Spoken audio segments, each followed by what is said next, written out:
everybody. Good evening. Welcome to GH Gospel Radio and welcome to your show, Let's Talk Marriage. Tonight, we're discussing something very interesting. Somebody asked a question: does blood group matter in marriage? So, let's say you're going to get married, or like you're dating and you're thinking of getting married. Does your blood group and that of your partner matter in marriage? And if we were to go straight ahead and answer, the answer will be a big yes. And why does it matter? Because a lot of time it wouldn't even occur to you. You're focusing on the love, you're focusing on the connection, you're focusing on whether you're compatible, you're looking at all the other important things in marriage, right? But blood group has become very, very, very important, especially to Africans and African Americans, because of something that we'll talk about later, right? And it's also very good disclosure to know if your partner carries any kind of chronic illness or has the potential to develop any kind of illness. And having a blood transmitted issue or having something with your blood group that could affect you in future or could affect your wife in future or could affect your children in future is very, very important that you know. Because just in case somewhere along the line you're married, your partner is sick, you need to know if you're able to give your partner blood. You need to know if your partner has any transmitted diseases. So let's just go right down to it. Why is it important to know your partner's blood group? Because we just asked, does your partner's blood group measure matter in marriage? I don't know how many times I'm going to say matter differently tonight. Yes, basically every has like three main aspects of the blood groupings that it's usually checked, right? There's a normal blood group A, blood group B, blood group O, and blood group AB. So most people fall somewhere under one of those. Either you are blood group A, or your blood group B, your blood group O, or your blood group AB. And also there's this there's this rhesus antigen, right? Some people have it and some people don't. So even though you're blood group A, blood group B, blood group O, and blood group AB, if you have this rhesus antigen, you're giving a positive together with your blood grouping, right? So you can be A positive if you have the rhesus antigen. If you don't have the rhesus antigen, it's also called a D antigen. You will be giving the designation negative. So if you're A positive, it means you have the rhesus antigen, your blood group A. If you are B negative, it means you're blood group D, but you don't have the rhesus antigen. And this is important for pregnant women, and most of the time it will be checked as part of your antenatal care, so that if you don't have the rhesus antigen, you'll be given an injection to prevent miscarriages and other things. The third part that carries a lot of weight is a sickling status. So irrespective of the fact that you are blood group A, you also have a sickling status, right? And your sickling status, you could be AA. You see, you inherit a gene for sickling, one from both parents. So you have two genes.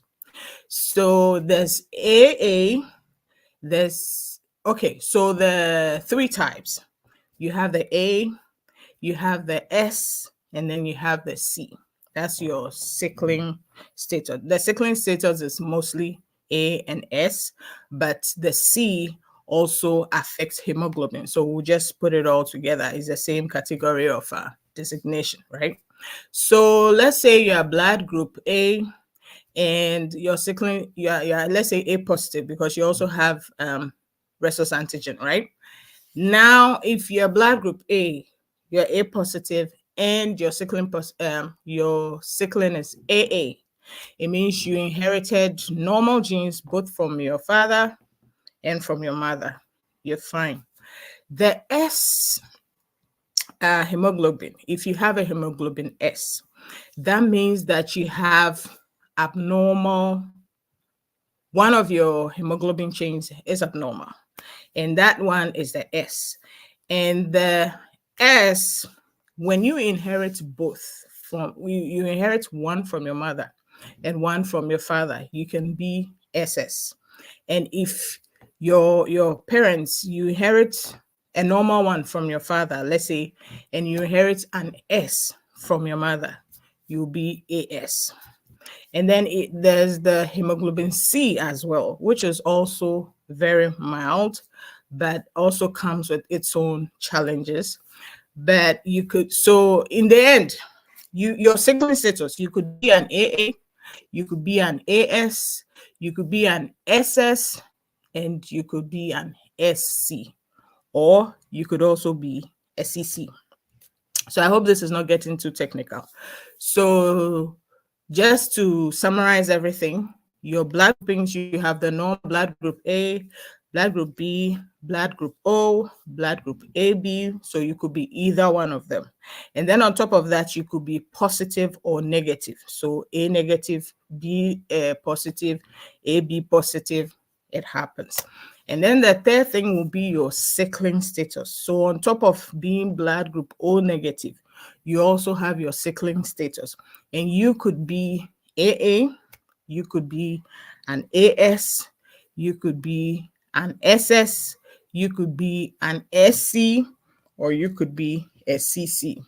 Okay, so the AA is the normal sickling, the normal hemoglobin. Your blood doesn't sickle. You're perfectly fine. The AS is that you carry the sickling gene, but usually it doesn't affect you most of the time, unless under very severe dehydration or very, very high altitude, you'll not be affected.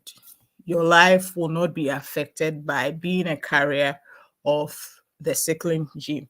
So you are AS, you're just a carrier, and you're fine.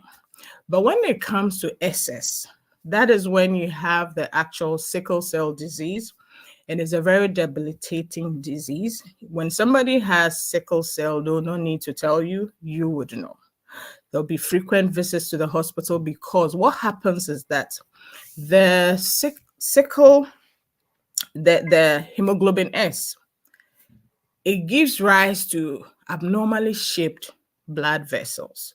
So in the case of somebody having AA and having normal blood vessels, your blood vessels with the hemoglobin S, they are sickle shaped, and the sickle is like a knife. That is a curved knife that is shaped like a crescent moon, right?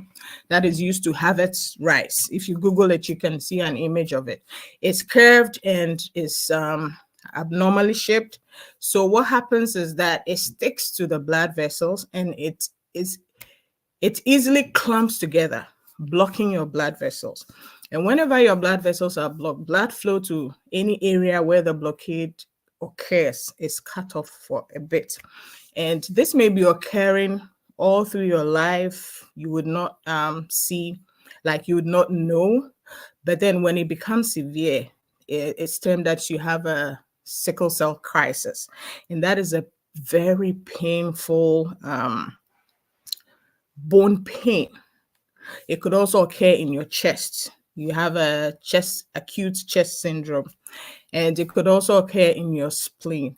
And the long and short of it is that it's going to affect your overall health, because you are going to be going to the hospital frequently with pain crisis. Your spleen is going to be affected eventually, because repeated blockade of blood to the spleen, and sometimes to engorgement of the spleen, can cause it to be damaged. And the spleen protects you against organisms that are encapsulated, right? So let me not go into that very much. But the basics of sickling is that when you have sickle cell disease, it's very painful, it's very expensive, it's very debilitating. And I don't know if anybody would want to go through that. The hemoglobin C is also another abnormal form of hemoglobin, but with that one, it's a milder form of the illness. But the sad thing is that when it occurs with hemoglobin S, that is if you are SC, you're also going to have those painful crises just like the SS. And if you are CC, you have two hemoglobin Cs. You inherited one from each of your parents, so you have two. You are CC. That one also is abnormal, but it has milder form of the disease. You may not be going to hospital as often, but you may also have jaundice, your spleen will be affected. So most of the time, it's hardly as debilitating as the hemoglobin S. So basically, the danger that we're all trying to look into is having children who have both the SS hemoglobin. So how does this come about? First of all, when you're a carrier, when you carry the sickle cell trait, we already said that everything is normal and nothing will show that you have the sickle cell trait because you have one normal hemoglobin, the hemoglobin A, and then you have the sickling. So it's like the normal one sort of balances you out. So for the most part, everything is normal. No frequent visits to the hospital, no pain crisis.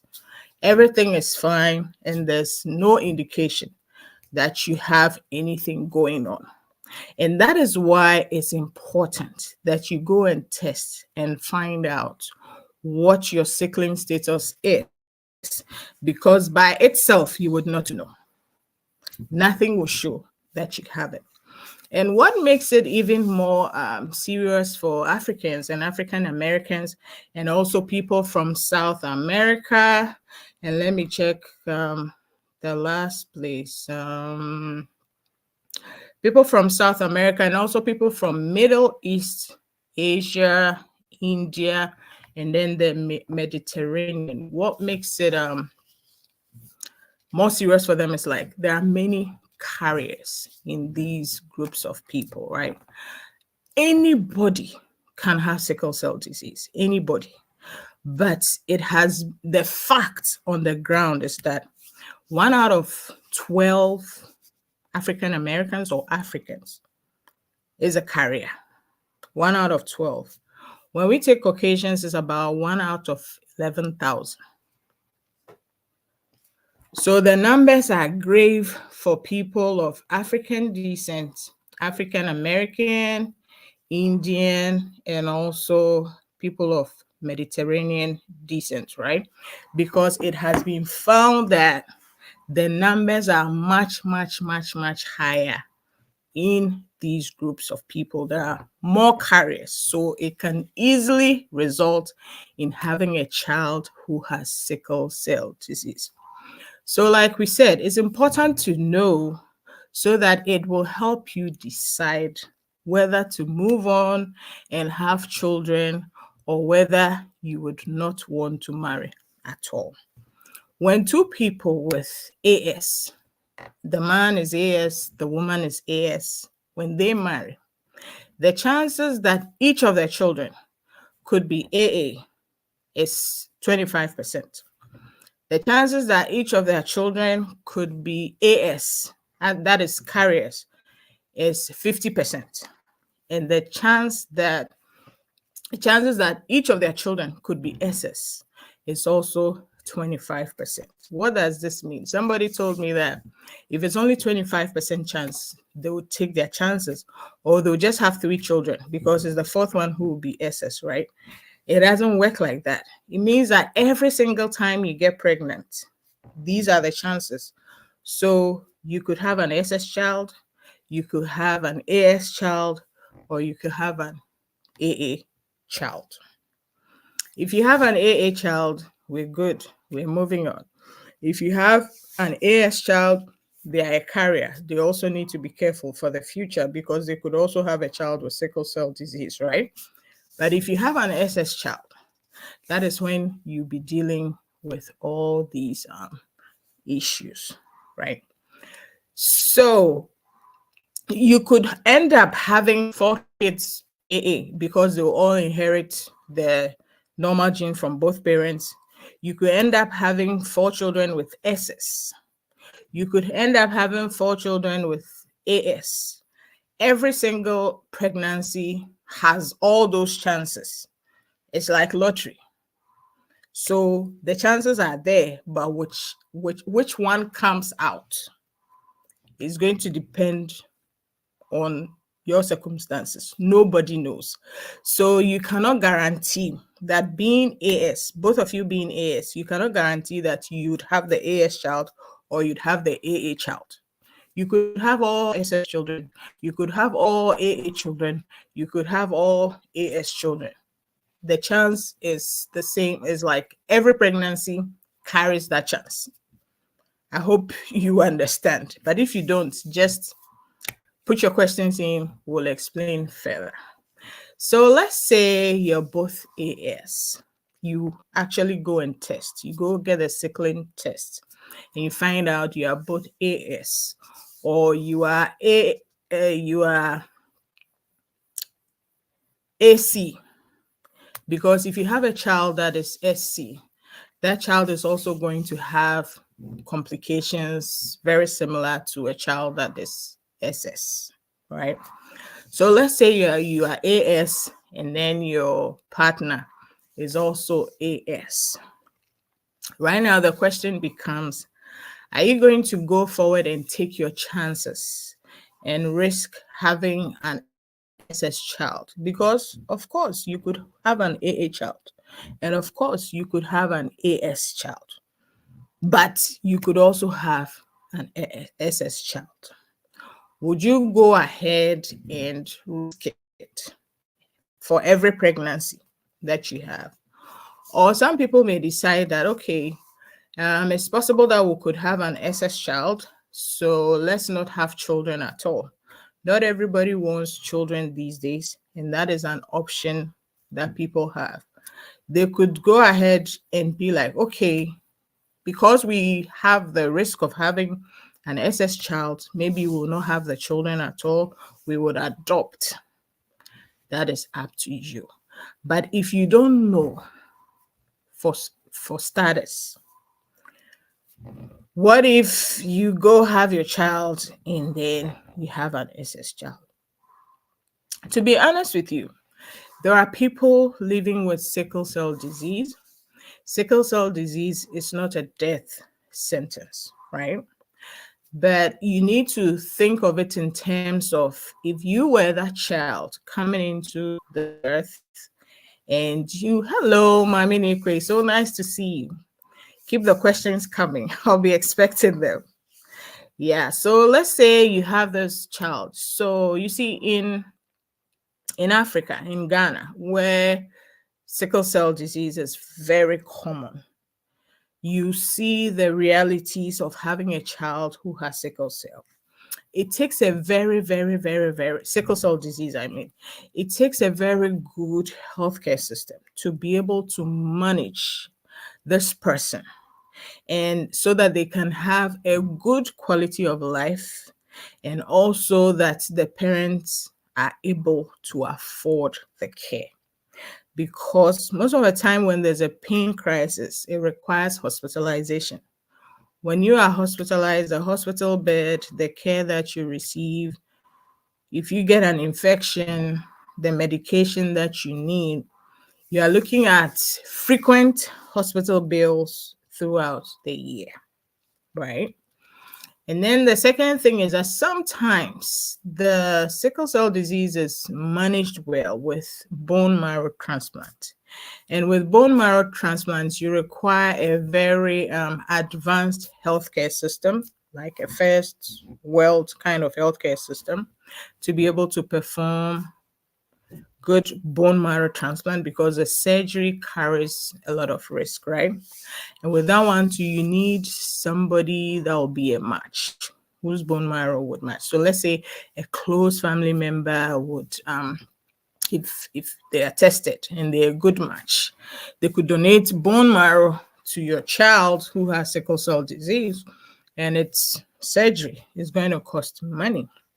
Recently, like 2 months ago, FDA approved a new gene therapy for sickle cell disease. It's called the CRISPR gene. You can search it up and read more about it. And that treatment is like, it's not a one-time treatment. It's more like the procedure is like the procedure that is taken for the treatment of cancer in terms of the process, not in any other way. In terms of the process, right? You'll be giving some infusions over a period of like 7 months. And that procedure, that treatment, as at now, is pretty new. So that treatment, as at now, will cost about $2.2 million.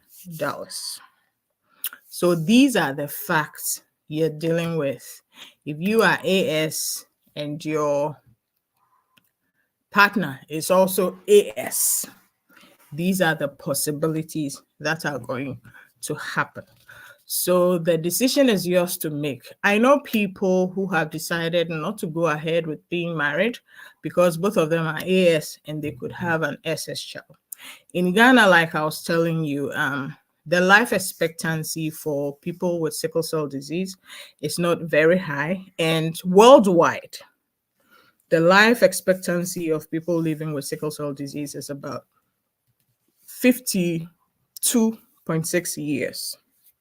And when we say life expectancy, that is the expected age at which the person would live to.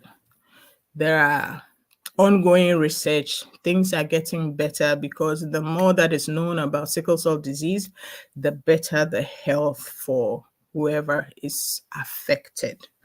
But those are the facts on the ground. It's better to, I believe it's better to know before you get yourself involved, because a lot of times when your child is suffering and your child is frequently hospitalized, and it's not like with the bone marrow, unless you get a bone marrow transplant or this new CRISPR gene therapy that is going for $2.2 million right now, unless you're able to afford that or get that, your child is going to be going through a lot medically, right? Because with every crisis, organs are affected, and with time, there's going to be like a complete breakdown. And like we said earlier, having sickle cell disease is not a death sentence. There are ways that when you work closely with your doctor, they're able to help you manage it. But you and I know that healthcare is not for free, right? So we just pray that God will give you, or you will make a lot of money so that you'll be able to afford it. But it's better that you know before getting into it, so that maybe you save up on your money, or you get good healthcare you get good insurance that will be able to cover your kids for whatever health procedures they need. Or that could also be a prayer point for you. Some people work according to their faith. I saw videos of a couple online that they didn't know that they were both AS.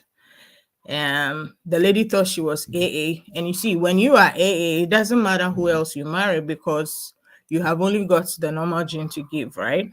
It's when you are AS or you are AC or you are SS that you know that, okay, if I marry anybody else, they're going to have, my child has the chances of having the sickle cell disease. So they did not know. And then they got married. So they decided that they were not, they were going to do IVF, in vitro fertilization, right? And with this IVF, they have this gamete selection so that they'll test, they did not get pregnant naturally. You see, when there are fertility treatments, they give the lady hormones and then they harvest her eggs, or they harvest ovums, and then they take the man's sperm and fertilize it in the lab. They are able to test. They're able to test the DNA and find out which ones have a sickle cell disease and which ones don't have, so that they will implant those ones that do not have sickle cell in the woman. So instead of getting pregnant normally and not knowing whether the child they're going to have will be affected or not, they decided to go the IVF route with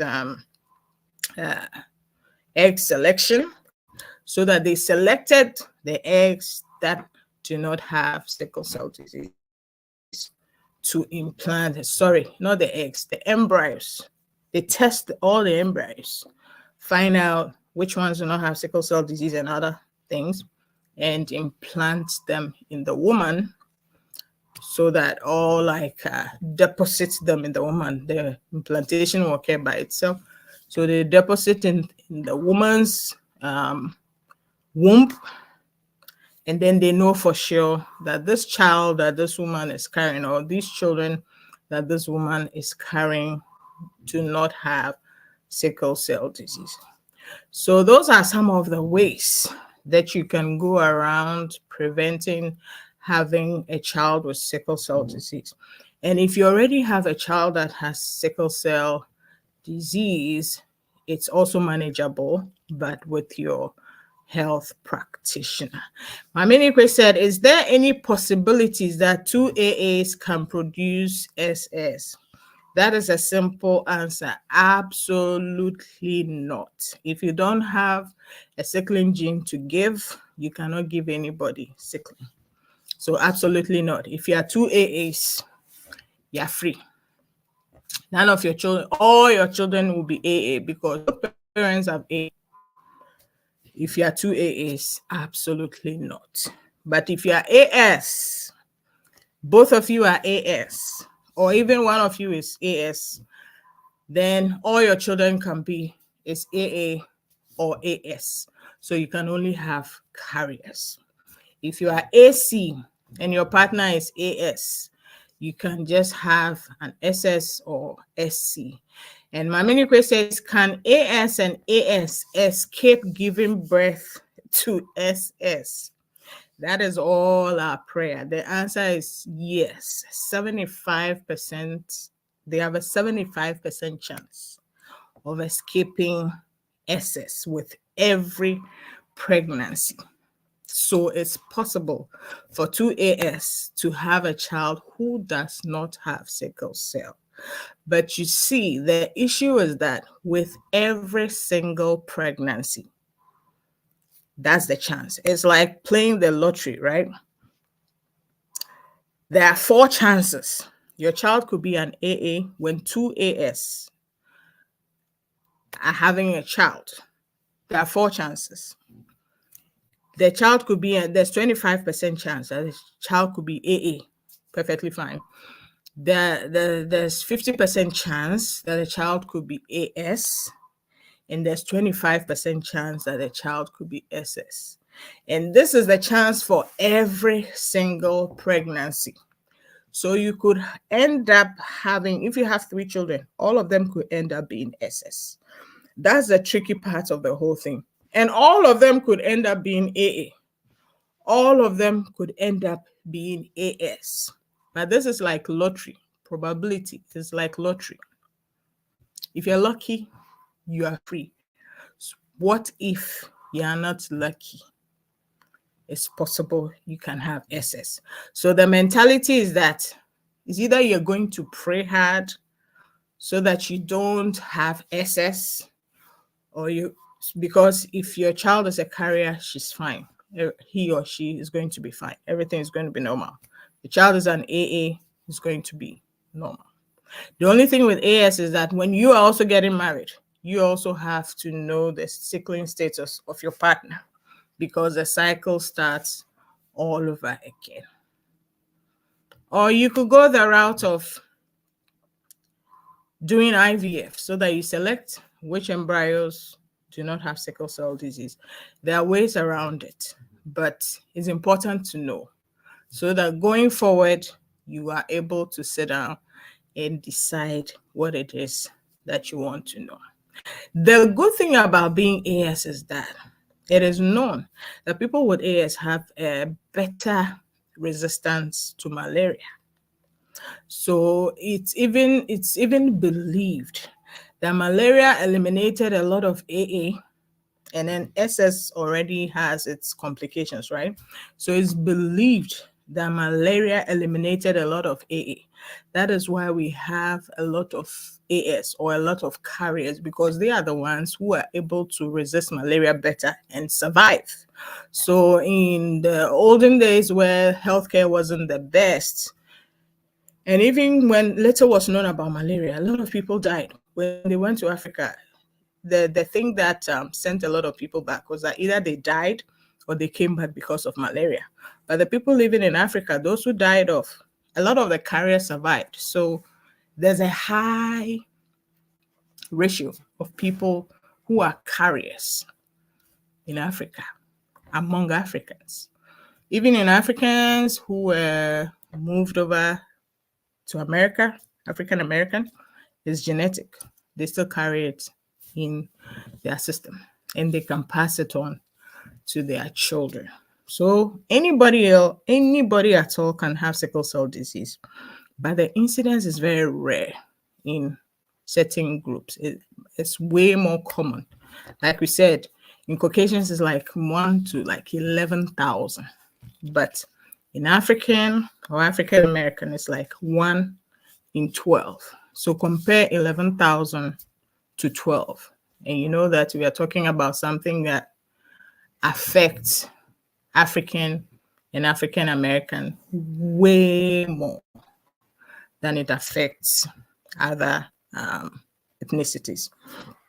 And it is believed that malaria had a big role to play by killing off a lot of AAs. So a lot of carriers survived. And Maminikwe says, love conquers all. Why can't love play a role here with SS and AS? Maminikwe, I perfectly agree with you. At the end of the day, the decision is yours to make. But remember, I met one woman who had 5 children and they all died before age 30. At the time I met her, she had brought her 13-year-old girl to the hospital. She had pain crisis, but it wasn't very severe. And when she got there, the woman was like laid back, or let me say, she was not moved. It was like she was over it. And I was wondering, I was speaking to her and I asked her, your daughter's condition is not that bad, so why are you feeling so apprehensive? And what she said shocked me. She said, I've had 4 children die from complications of sickle cell disease, and this is the 5th one, and the way she's acting, I know it's the end.